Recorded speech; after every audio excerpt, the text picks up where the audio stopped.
ولا تجد قوما يؤمنون بالله واليوم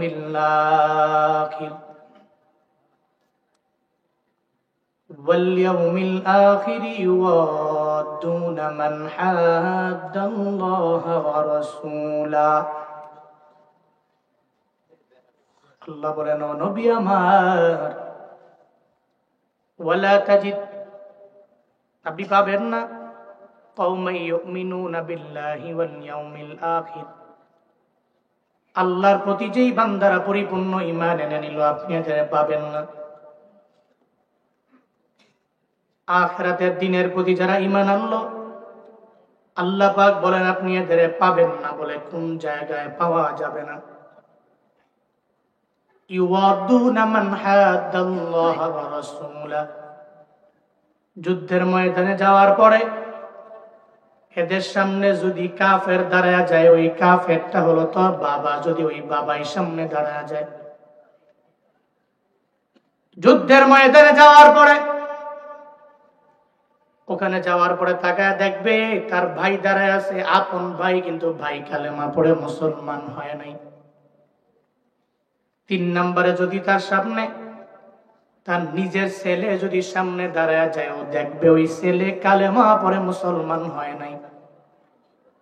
কাফের হওয়ার কারণে যুদ্ধের ময়দানে যাবে, তার সামনে কাফের বাবা অথবা কাফের ভাই অথবা কাফের সন্তান যদি সামনে দাঁড়ায় যায়, আল্লাহ বলেন ও নবী আমার আপনি দেখবেন এরা কাফের বাবার সামনে যুদ্ধের ময়দানে দাঁড়ায় যায়, কাফের বাবারেও প্রায়োরিটি দেয় না, কাফের ছেলেরেও প্রায়োরিটি দেয় না, কাফের সন্তানের প্রায়োরিটি দেয় না, ভাইয়ের প্রায়োরিটি দেয় না, এর একজনের প্রায়োরিটি দেয়। চিল্লা বলো তার না, কারে প্রায়োরিটি দেয়? সামনে দাঁড়ায় গেল কাফের বাবা, অথবা তাকায়া দেখে সামনে আছে তার ভাই, অথবা সামনে দাঁড়ায় আছে তার একটা সন্তান দাঁড়ায় যাওয়ার পরেও যুদ্ধের ময়দানে ঝাঁপিয়ে পড়ে। ও চিন্তা ভাবনা করে আমার রব হলো আল্লাহ, আমি আল্লাহর বিরুদ্ধে যুদ্ধ করার জন্য ময়দানে নামতে পারি না, আমি আমার ভাইয়ের বিরুদ্ধে যুদ্ধে নামতে পারি, আমি আমার ছেলের বিরুদ্ধে যুদ্ধে নামতে পারি, আমি যুদ্ধের ময়দানে আমার সহোদর ভাই আমার আপন বাবার বিরুদ্ধে যুদ্ধের ময়দানে তরবারি ধরতে পারি, কিন্তু আমার কালেমাকে প্রায়োরিটি না দিয়া, আমার আল্লাহকে প্রায়োরিটি না দিয়া যুদ্ধের ময়দানে থাকতে পারি না। তাহলে প্রায়োরিটি দেয় কারে? আল্লাহ পাক বলছেন ওয়ালাউ কানু আবাহুম আও আবনাআহুম আও ইখওয়ানাহুম, যদি যুদ্ধের ময়দানে যাওয়ার পরে এদের সামনে আবাহুম তাদের আব্বা অথবা দাদা অথবা দাদার বাবা অথবা দাদার বাবার বাবা, বুঝেন নাই, যদি সামনে দাঁড়ায় যায়, এরপরে তরবারি নিয়ে দাঁড়ায় আছি, কাফের হইলে আপনি যদি তরবারি উঠান আমিও আপনার উপরে তরবারি উঠাবো, আপনাকে প্রায়োরিটি দিব না, আল্লাহকে প্রায়োরিটি দিব। সুবহানাল্লাহ জোরে পড়বেন না? শুধু তাই না, এরপরে আল্লাহ পাক বলছেন শুধু আবা আহুম এমন নয়, আবনা আহুম তার ছেলে অথবা ছেলের ছেলে অথবা ছেলের ছেলের ছেলে যদি সামনে দাঁড়ায়, এরপরেও তাদের বিরুদ্ধে যদি এরা তরবারি ধরে, সেও তরবারি ধরবে, প্রায়োরিটি দিবে কারে? আল্লাহ দিবে। এরপরে তার সামনে ভাই, ইখওয়ানাহুম ভাইয়ের ভাই, এরপরে ভাইয়ের ভাই, আবার ভাইয়ের ভাই, যত ধরনের ভাই হোক, যত ভাই, চাচতো ভাই, খালতো ভাই, মামতো ভাই, তালতো ভাই আছে না নাই, এরকম ভাই যদি সামনে দাঁড়ায়, ও যদি তরবারি ধরে, এরপরেও তার বিরুদ্ধে যুদ্ধ করার জন্য তরবারি ধরবে, ভাইকে প্রায়োরিটি না, আল্লাহকে প্রায়োরিটি দেবে। আল্লাহ পাক এরপরে বলছেন আশিরাতাহুম, এরপরে প্রথমত বাবা, এরপরে ভাই, এরপরে ছেলে, এরপরে আশিরাতাহুম তার আত্মীয় স্বজন, জেঠা থাকতে পারে, খালু থাকতে পারে, এরকম যত আত্মীয় স্বজন ক্লোজ রিলেটিভ আছে, এই ক্লোজ রিলেটিভদের মধ্যে সামনে যদি দাঁড়ায়, ও যদি তরবারি নেয়, এরপরেও তার বিরুদ্ধে যুদ্ধ করার জন্য সে তরবারি ধরবে, তার আত্মীয় স্বজনকে প্রায়োরিটি দিবে না, আল্লাহকে প্রায়োরিটি দিবে। সুবহানাল্লাহ, আরো জোরে পড়বেন না? আর একটু আওয়াজ করে পড়বেন না সুবহানাল্লাহ? এই কেউ কি এর 1 নাম্বার মাত্রই শুরু হয়ে গেছে।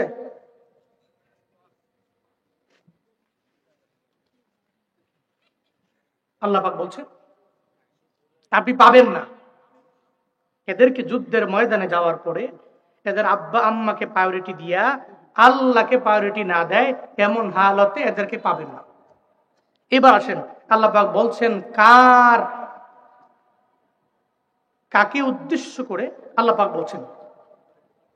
নবীজি মক্কা থেকে মদিনায় আসলেন, হিজরত করে মদিনায় আসার পরে হিজরি 2য় সনে আল্লাহ পাক সাহাবায়ে কেরামদের উপরে রমাদানের রোজা ফরজ করেছেন। কয় সনে? সবাই বলেন না, হিজরি কয় সনে? 2য় সন। 2য় হিজরিতে আল্লাহ পাক প্রত্যেকটা মুমিনের উপরে, প্রত্যেকটা সাহাবীর উপরে, নবীর উপরে আল্লাহ পাক নাজিল করেছেন এবং আল্লাহ পাক জানাইছেন কুতিবা আলাইকুমুস সিয়াম কামা কুতিবা আলাল লাযিনা মিন ক্বাবলিকুম লাআল্লাকুম তাত্তাকুন। এই যে সামনে চলতেছে ডিসেম্বর, জানুয়ারি, ফেব্রুয়ারি, মার্চের 1 অথবা 2 তারিখে যেই রমজানে রোজা রাখবো, ইফতারের আগে যে আয়াত তিলাওয়াত করে এবং সাহারির আগে যে আয়াত তিলাওয়াত করে, রমজানে যে আয়াত বেশি বেশি তিলাওয়াত করে, কুতিবা আলাইকুমুস সিয়াম কামা কুতিবা আলাল লাযিনা মিন ক্বাবলিকুম লাআল্লাকুম তাত্তাকুন। এই যে আয়াত আল্লাহ পাক নবীর উপর নাজিল করেছেন মক্কা থেকে মদিনায় যাওয়া 2য় বছরে। নাজিল হওয়ার পরে আপনারাই বলেন মার্চের 2 তারিখ যদি রমজান শুরু হয়, প্রথম 2 দিন রোজা রাখতে একটু কষ্ট হবে না? সবাই বলেন না? স্বাভাবিক ব্যাপার হলো রমজান যখন আসে আপনি সারাদিন খান, হঠাৎ করে বন্ধ হয়ে গেছে, দেখবেন পেটে ঝামেলা হয়, গ্যাস্ট্রিকের প্রবলেমটা প্রথম 1-2 দিন একটু করে, এরপরে যখন স্বাভাবিক নিয়মে চলে আসে তখন রমজানের রোজা রাখতে অটোমেটিক কোনো সমস্যা নাই, ইজি, একদম ইজি, ঠিক কিনা? আবার 30 দিন পরে আপনি দিনে খান নাই, 30 দিন পরে হঠাৎ করে যখন বন্ধ হয়ে গেছে, খাবার দাবার বন্ধ সব, হঠাৎ করে 30 দিন পর আবার চালু, তখন দেখবেন কিরে দিনের বেলা খাইতে মন চায় না। মাঝে মাঝে এমন হয় ঈদের পরের দিনে, এই তুমি উঠছো কেন, হ্যাঁ উঠছো কেন, এর বল। রমজানের 30 দিনের পরে মাঝে মাঝে এমন মনে হয়, ঈদের 1-2 দিন পরেও আমার মনে হয় যে মনে হয় খাবার দাবার, আরে মনে হয় রোজা, ঠিক কিনা? এমন মনে হয় কিনা? মনে হয় রোজা, এই একটা ভয় অন্তরের মধ্যে থাকে।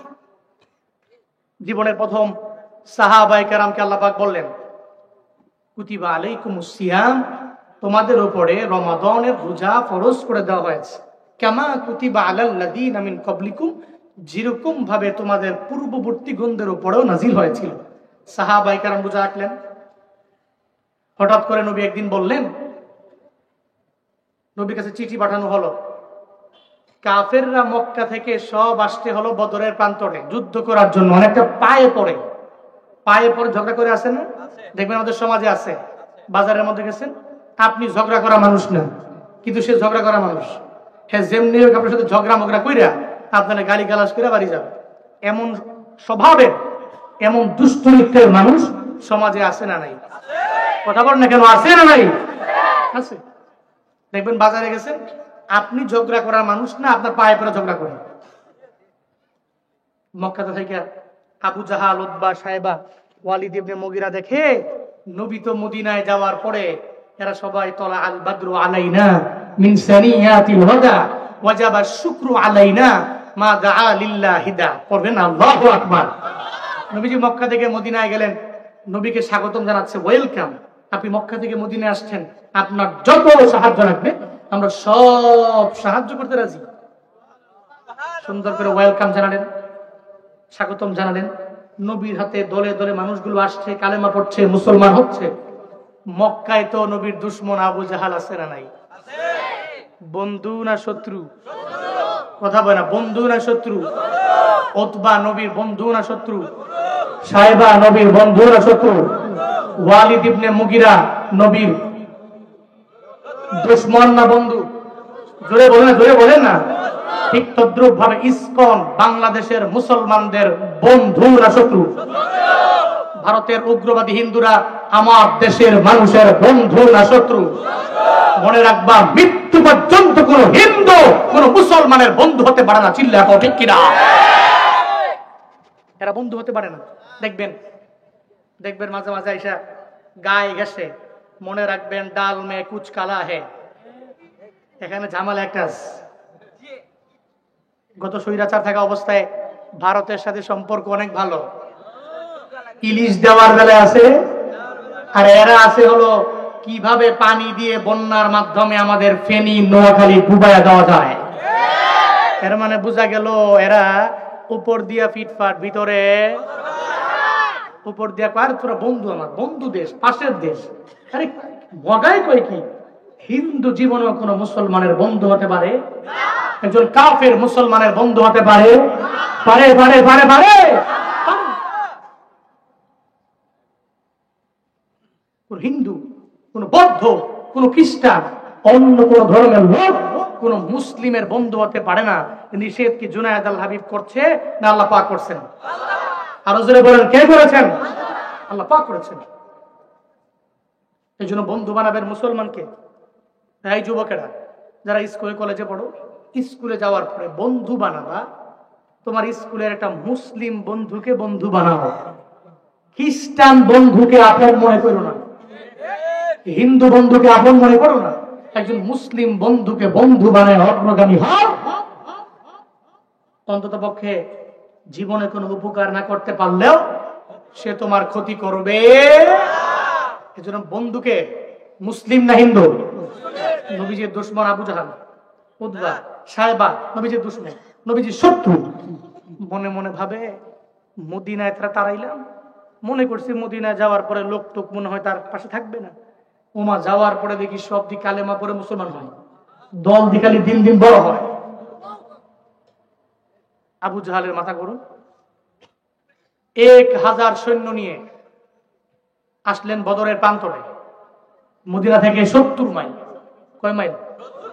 মদিনা থেকে 70 মাইল দূরে বদর নামক প্রান্তরে 1000 আইসা নবীর কাছে চিঠি পাঠাইছে, হাই মুহাম্মদ, পারলে তোমার যত দলবল আছে এগুলা নিয়ে আসো, অস্ত্র নিয়ে আসো, ঘোড়া নিয়ে আসো, ওট নিয়ে আসো, পারলে আসো, যদি পারো তাহলে তোমার সাথে আমাদের আজকে যুদ্ধ হয়ে যাবে। রহমাতুল লিল আলামিন যখন এটা পেয়ে গেলেন, আমার মায়ার নবী চিন্তায় পড়ে গেল। মায়ার নবীর মনে বড় চিন্তা, সাহাবায়ে কেরামকে যদি আমি বলি এই সাহাবায়ে কেরামেরা বদরে যাওয়া লাগবে, বদরের মধ্যে যাওয়ার পরে এরা তাকায় দেখবে এদের বাবা দাঁড়ানো অথবা ছেলে দাঁড়ানো অথবা ভাই দাঁড়ানো। সদ্য মক্কা থেকে হিজরত করে মদিনায় আসলেন, মাত্র মক্কা থেকে হিজরত করে মদিনায় আসলেন, এখনো বাবার কথা মনের মধ্যে মনে পড়ে, দাদার কথা মনে আছে, নিজের ছেলের কথাও মনে আছে, ভাইয়ের কথা মনে আছে, আত্মীয়ের কথা মনে আছে। মায়ার নবী চিন্তা করে এদেরকে যদি আমি বলি বদরে যাওয়া লাগবে, বাবার বিরুদ্ধে যুদ্ধ করা লাগবে, দাদার বিরুদ্ধে তোমাদের যুদ্ধ করা লাগবে, তোমাদের ভাইয়ের বিরুদ্ধে তোমাদের যুদ্ধের ময়দানে যাওয়া লাগবে, এই কথা বলার পরে যদি আমার উম্মতেরা রাজি না হয়, যদি আমি নবীরে জানায়া দেয়, ও নবী আমার, আপনি আর আপনার আল্লাহ যুদ্ধ করার জন্য বদরে যান, আমরা যুদ্ধ করার জন্য বদরের ময়দানে যেতে পারি না। নবীর চিন্তা কেমনে আসলো? আল্লাহ পাক তো নবীরে আগেই জানায়া দিয়েছে। হযরতে মূসা নবীর উম্মতের নাম হলো বনি ইসরাইল। আল্লাহ পাক রব্বুল আলামিন এই বনি ইসরাইলে আসমান থেকে অনেকগুলা নিয়ামত আমার মাওলা দিয়ে দিলেন। এমন কোন বড় বড় নিয়ামত নাই যে আমার মাওলা বনি ইসরাইলে দেন নাই। আল্লাহ পাক রব্বুল আলামিন আসমান থেকে বনি ইসরাইল পর্যন্ত আমার মাওলা খাবার খাওয়াইলেন। ওই বনি ইসরাইলকে আল্লাহ পাক হযরতে মূসা নবীর সঙ্গে করে লইয়া 12টা রাস্তা নীল নদে বানায় দিল। ফেরাউন মারার জন্য দৌড়ায়, ফেরাউন তো মারতে পারে নাই, বরং মূসা নবী আসলেন, আল্লাহ পাক নবীরে আদেশ দিয়ে দিলেন লাঠি দিয়ে আঘাত করে দেন। সঙ্গে সঙ্গে আঘাত করলো, 12টা রুট নীল নদের মধ্যে হয়ে যায়। বনি ইসরাইলের সব লোকেরা পার হয়ে নীল নদ পার হয়ে যায়। হযরতে ফেরাউন ওই নীল নদের মধ্যে চুবিয়া চুবিয়া ডুবিয়া ডুবিয়া একজন মারছে, চিল্লায়া বলো তার নাম। আল্লাহ পাক এদের পার করে দিলেন। বনি ইসরাইল পার হয়ে চলে গেল। ফেরাউন যাইতে পারে নাই। ফেরাউন মনে করলো মনে হয় আমার জন্য রাস্তা। ফেরাউন দৌড়ে যায়। পথিমধ্যে যাওয়ার পরে সমুদ্রের মাঝে যাওয়ার পর আল্লাহ কয় রাস্তা, আমি আল্লাহর ইশারায় তুই চূর্ণ বিচূর্ণ হয়ে যা। ফেরাউন তো জানে না নীল নদের মধ্যেই মরণ হয়ে যাবে। ওই রোডটা চূর্ণ বিচূর্ণ হইয়া নীল নদের মধ্যে আল্লাহ পাক ফেরাউনকে চুবায়া ডুবায়া মারলেন। বনি ইসরাইল চলে গেল। যখন মিশরে যে বসবাস করা আরম্ভ করে দিল, এদের আগের নিবাস হলো সিরিয়া। আল্লাহ পাক রব্বুল আলামিন মূসা নবীরে বললেন, হে নবী মূসা, বনি ইসরাইলকে বলেন এরা সিরিয়ার মধ্যে যাওয়ার জন্য বলেন। এরা সিরিয়ায় যাবে, ওখানে গিয়া যুদ্ধের ময়দানে যুদ্ধ করা লাগবে না, শুধু যাবে, গেলি আমি আল্লাহ এদের পরিপূর্ণ বিজয়ী বানায় দিব। এরা যাইতে দেরি, আমি আল্লাহ এদের বিজয়ী ঘোষণা করে দিয়ে দিলাম। এদের যুদ্ধ করা লাগবে না, এদের তরবারি নিয়ে যুদ্ধের ময়দানে নামাও লাগবে না, শুধু যাবে, আমি আল্লাহ এদের পরিপূর্ণ বিজয়ী ঘোষণা করে দিব। বনি ইসরাইল জানায় দেয়, ও নবী মূসা, আমাদেরকে কি এমনি বিজয়ী বানায় দেওয়া যায় না? কেন যাওয়া লাগবে? না গিয়া কি এই জায়গার মধ্যে বসে বসে যুদ্ধের ময়দানে না গিয়া কি আমাদের বিজয়ী বানানো যায় না? আল্লাহ পাক রব্বুল আলামিন হযরত মূসা নবীকে জানায়া দিলেন, না, যাওয়া লাগবে। যদি একজনে অটোমেটিক এক জায়গার মধ্যে বৈশাখ নিয়ামত পায়, দেখবেন এটার কদর দেয় না। প্রথম মাসের চাকরির বেতনটা যেই পরিমাণে গুরুত্ব দেয়, 10 মাস পরের বেতনের এত পরিমাণে গুরুত্ব নাই রে বাবা। কয় কেন রে? প্রথম মাসের চাকরির টাকাটা ভাঙ্গেও না, এটা ভেঙ্গে খায়ও না, খালি ব্যাংকের মধ্যে রাইখা দেয়, ভাঙতে রাজি না। বন্ধু বান্ধবেরা বলে তুমি এত পরিমাণে টাকা উড়াও, কিন্তু প্রথম মাসের বেতনটা কেন ভাঙবো নাই?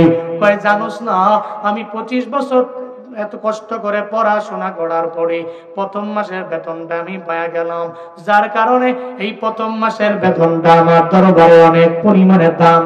এই কারণে প্রথম মাসের বেতনটা আমি ভাঙতে রাজি না। ও আল্লাহর বান্দারা, দুনিয়ার স্বাভাবিক নিয়মই হলো এটা। দুনিয়ার মানুষেরা যেটা কষ্ট করে অর্জন করে চিরজীবন মনে রাখে। আল্লাহ পাক জানায়া দেয়, ও নবী মূসা, বনি ইসরাইলে জানায়া দেন, আমি আল্লাহ তো চাইলেই ঘরের মধ্যে বৈশা আমি আল্লাহ এদেরকে পরিপূর্ণ বিজয় দিতে পারি, তবে কদর করবে না। এদের বলেন সিরিয়ার মধ্যে এরা যাবে, যুদ্ধের ময়দানে নাইমা তরবারি দিয়া যুদ্ধ করা লাগবে না, এরা যাইতে দেরি হয়ে যাবে, আমি মাওলা এদের বিজয়ী বানাইতে দেরি করব না। পড়েন সুবহানাল্লাহ। বনি ইসরাইল এত পরিমাণ অকৃতজ্ঞ জাতি, সঙ্গে সঙ্গে বলতে লাগলো, এই মূসা, এখানে বসে থাকবো, তোমার আল্লাহরে কও বিজয় এনে দিয়ে দিবে। আল্লাহ কয় সিরিয়া যাওয়ার জন্য, হে কয় যাবে না। কি কয় উল্টা? কয় ইজহাব, তুমি যাও, আনতা ওয়া রাব্বুক, তুমি আর তোমার রব যাও, ফাকাতিলা, হেনে গিয়া দুইজনে যুদ্ধ করো, ইন্না হাহুনা কাঈদুন, আমরা বসতি তো এনে বসে রইলাম। নাউজুবিল্লাহ পড়বেন না? কি অকৃতজ্ঞ। আল্লাহ কয় তোরে এত নিয়ামত খাওয়াইলাম, এত কিছু তোরে দিলাম, খালি কইলাম যে সিরিয়াটা পুরাটা আমি চাই মুসলমানদের হাতে দিয়ে দিব, বনি ইসরাইলের হাতে দিয়ে দিব, তোরা খালি যাবি, তরবারি দিয়া যুদ্ধ করা লাগবে না, খালি গেলেই রবের পক্ষ থেকে নাসরুম মিনাল্লাহ, আল্লাহর পক্ষ থেকে সাহায্য আসবে, নুসরত আসবে, খালি যাবি, যুদ্ধ করা লাগবে না, জয়ী হয়ে যাবি। এরা কয় মুসা, যাইতে মন চায় তুমি যাও, তোমার আল্লাহরের সঙ্গে করে লয়ে যাও, আমরা মিশরে বইছি তো বইছি, সিরিয়া যাইতে রাজি না। নবী চিন্তা করে, মুসা নবী এদেরকে বলল, এরা গেল না, এই জন্য ওই জাতিকে আল্লাহ পাক শেষ পর্যন্ত নিয়ামত থেকে বঞ্চিত করে ফেললেন। উনি উঠছে কেন? বসেন বসেন।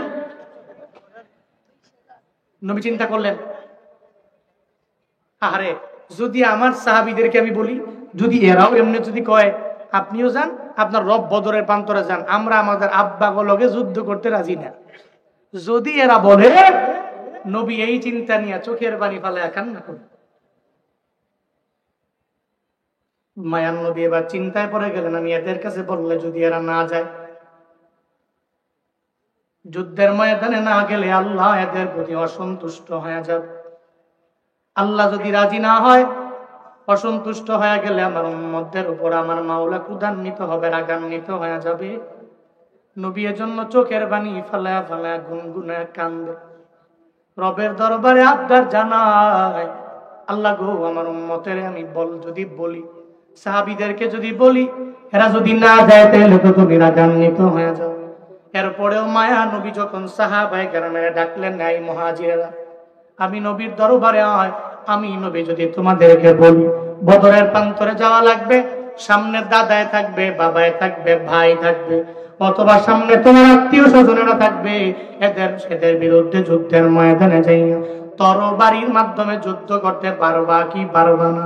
যদি তোমরা বলো আমি তোমাদেরকে সঙ্গে করে লইয়া বদরের ময়দানে যাব। মুহাজিরদেরকে বলার পর মুহাজিররা সঙ্গে সঙ্গে মায়ার নবীরে জানায় দেয়। মুহাজিরদের মধ্যে কে জানোনি রে বাবা? ওই মুহাজিরদের মধ্যে তো একজনের নাম আবু বকর, আর একজনের নাম হলো ওমর, আর একজনের নাম ওসমান, আর একজনের নাম তো আলী। এই সমস্ত দামি দামি সাহাবায়ে কেরামদের নবী ডাকলেন আর বললেন, এই আবু বকর, আব্বার সাথে, দাদার সাথে, ভাইয়ের সাথে যুদ্ধ করার জন্য বদরের প্রান্তরে যাইতে পারবা কিনা? এই ওমর তুমি যাইতে পারবা কিনা? এই উসমান তুমি যাইতে পারবা কিনা? এই আলী তুমি যাইতে পারবা কিনা?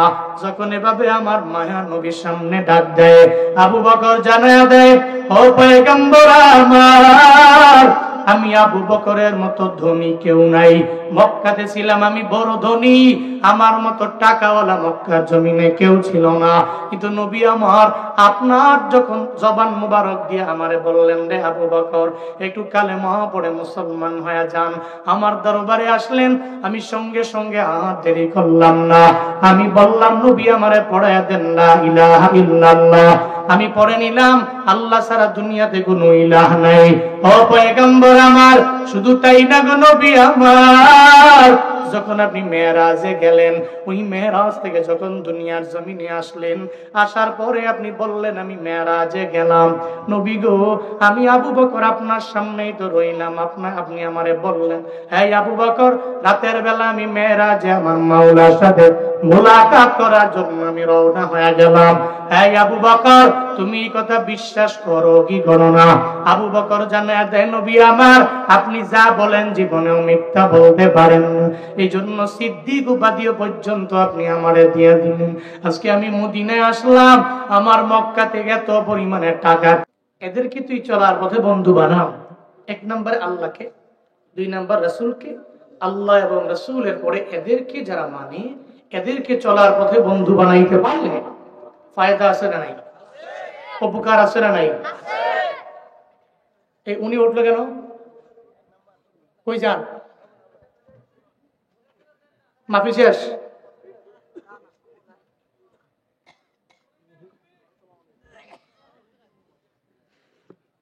শুনেন, মাহফিলে আসছেন, সোজা বসে থাকবেন, খারাপ লাগলে শুয়ে যাবেন, লেকিন উঠা যাবে, ঠিক আছে? পারবেন তো ইনশাআল্লাহ? লং টাইম কথা আমি কোথাও বলি না, যতক্ষণ বলবো একটু ধৈর্য সহকারে বসবেন, শুনবেন, দোয়া দিয়া বাড়ি যাবেন, বলি ইনশাআল্লাহ। আল্লাহ তৌফিক দান করেন। ওই যে আমাদের কুমিল্লার একজন হুজুর আছে, মুস্তাক ফয়েজি হুজুর, নাম শুনছেন না আপনারা? মুরব্বী হুজুর চিনেন তো? সোনামণি বুঝছে না, ঠিক কিনা? হুজুরের নাম জানে না, কিন্তু মুরব্বী হুজুর করেছি, ঠিক কিনা? উনি বয়ানে বসলে বলে, আমার মাহফিলে আসা যাবে, বসা যাবে, বসা থেকে চাইলে শোয়া যাবে, মাগার এখান থেকে উঠা যাবে না। আমরা ওই চিন্তা নিয়ে বসি, ক্লান্ত হয়ে গেলে শুয়ে যাবো, মাগার উঠে যাবো। পারবো তো ইনশাআল্লাহ? আল্লাহ পাক সবাইকে তৌফিক দান করেন, সকলেই পড়ি আমিন। আরো জোরে পড়েন আমিন। শুনেন, গত 2-1 দিন ধরেই আমার বুকে মনে হয় কফ জমে গেছে, ডিস্টার্বও করে বয়ানের সময়। কিন্তু এরপরেও আমি যদি এখন বলি যে আমার সমস্যা আছে, 3 দিন মাহফিল ক্যান্সেল করে দিলাম, এদের অবস্থাটা যে কি হবে এটা আমি ভালো করেই জানি। এই জন্য গত যত বছরগুলোতে প্রোগ্রাম রাখছি, কোনো প্রোগ্রাম রাইখা যাই নাই, এমন কলঙ্কের কোনো দাগ নাই। তো মৃত্যু পর্যন্ত নামের পাশে এই কলঙ্কের দাগ যাতে না লাগুক ট্রাই করি, চেষ্টা করি। কারণ এমন এক পরিবার জন্ম নিয়েছি, আমরা সবাই আলেম আলহামদুলিল্লাহ। দাদাও ছিলেন আমার উপজেলার, অহংকারের জন্য বলছি না, দাদা ছিলেন আমার উপজেলার সর্বপ্রথম টাইটেল পাস। যখন ওই এলাকায় টাইটেল পাস পর্যন্ত পড়ুয়া কোনো আলেম নাই। এরপরে বাবা আলেম, বাবার পরে আমরা 3 ভাই মাদ্রাসা লাইনে আলেম আলহামদুলিল্লাহ। আমরাও নিয়ত করছি আমাদের সন্তান ইন ফিউচারে যা আসবে সব ইলমুদ্দিনের লাইনের একজন আলেম বানাবো ইনশাআল্লাহ। এই জন্য বাবা আমাকে ওসিয়ত করেছেন, জীবনে কোনোদিন কোনো মানুষের সাথে ওয়াদা কইরা ওই প্রোগ্রাম মিস করো না। একটা প্রোগ্রাম সাজাতে অনেক কষ্ট, এটা আমি জানি, এই জন্য এটা আমি করিও না। অসুস্থ হয়ে গেলেও এমনও প্রোগ্রাম হয়েছে গলা ভাঙ্গে বসে গেছে, একদম কথাই বলতে পারছি না, এরপরে উপস্থিত হয়েছি। অন্তত পক্ষে এই মানুষগুলো যাতে বলতে পারে হুজুরের দাওয়াত দিছি আমরা, হুজুর আসছে। এই জন্য যতক্ষণ পারি, যেভাবে পারি, একটু বসবেন না চলে যাবেন, বসবেন না চলে যাবেন। আল্লাহ আখিরি মুনাজাত দিয়ে বাড়িতে যাওয়ার তৌফিক দান করেন। কারা কারা আমরা মুনাজাত দিয়ে বাড়ি যাব? মুনাজাত দিয়ে বাড়ি যাব, হাত নাড়ান। আর মুনাজাত না দিয়ে তো বাড়ি যাওয়ার কায়দাই নাই। উঠলেই তো কমুজে ধরে নেয়, বয়ান বন্ধ করে হের বিষয়ে বয়ান হবে 5 মিনিট। আল্লাহ তৌফিক দান করেন। জোরে পড়েন আমিন। রাগ করছেন আপনারা? কষ্ট পেয়েছেন নাকি? পড়েন সুবহানাল্লাহ, পড়েন আলহামদুলিল্লাহ, আর জোরে চিল্লা আল্লাহু আকবার। আমি খুতবাতে সূরাতুল মুজাদালার 22 নম্বর আয়াতে কারিমা তিলাওয়াত করেছি। কোন সূরা? সবাই বলতে হবে কোন সূরা? সূরাতুল মুজাদালা। মিম, জিম, আলিফ, দাল, লাম, তা। হরফ কয়টা? 6টা। কয়টা? বলেন না কয়টা? যদি জবান দিয়ে খালি একবার বের করছেন, একবার বের করছেন, তো আল্লাহ পাক রব্বুল আলামিন আপনার আমল নামায় 60টা নেকি দিয়ে দিবেন। তাহলে বললো অসুবিধা কি? যেখানে নেকি, যেখানে লাভ, আমি তো এটা বেশি বেশি বলবো। সূরার নাম কি? মুজাদালা। কয় নম্বর আয়াত? কয় নম্বর? আল্লাহ পাক শুধুমাত্র একজন সাহাবীকে কেন্দ্র করে ইন ফিউচারে যত এই পৃথিবীতে ওই সাহাবীর অনুসরণকারী বান্দা আসবে এবং গত হয়েছে ওই সাহাবীর আগে, এই সমস্ত এই ক্যাটাগরির মানুষদের উদ্দেশ্য করে আল্লাহ পাক নবীর উপরে সূরাতুল মুজাদালার এই 22 নম্বর আয়াত নাজিল করেছে। কয়জনকে উদ্দেশ্য করে? সবাই বলতে হবে। কয়জন? ওরে সুবহানাল্লাহ বিহামদি। একজনকে উদ্দেশ্য করে পুরো আয়াত, এর মানে তার দাম কম না বেশি? কম না বেশি? তার দাম বেশি বলেই আল্লাহ পাক তার উপরে কেন্দ্র করে পুরো আয়াতটাই নাজিল করছেন। এবং তার আগে যত গত হয়েছে, তার পরবর্তী কিয়ামত পর্যন্ত যত মানুষ আসবে, এই সমস্ত মানুষের যাদের ক্যাটাগরি ওই সাহাবীর সাথে মিলবে, আল্লাহ পাক রব্বুল আলামিন তাদের প্রতি রাজি হয়ে, সন্তুষ্ট হয়ে এই আয়াতটাকে নাজিল করেছেন। আল্লাহ পাক কি বলছেন? ওয়ালা তাজিদু কওমান ইউমিনু